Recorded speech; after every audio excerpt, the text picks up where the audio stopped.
Hey guys, in this video I am going to show you how you can retouch on your page and Photolip app. So just going to open the Photolip apps. You can download this app and Google Play Store or App Store, and after you download it, just open and then just going to select this retouch option in instant edit.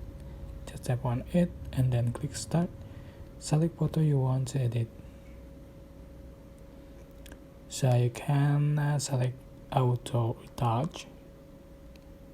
So you can also adjust for this option available here, for instance for the glow.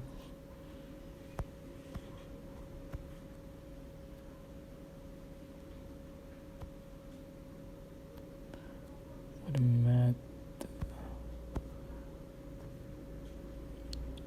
So yeah, it's so basically, but I hope this tutorial was helpful for you. Don't forget to click like, comment, share, and also subscribe. Thank you so much for watching.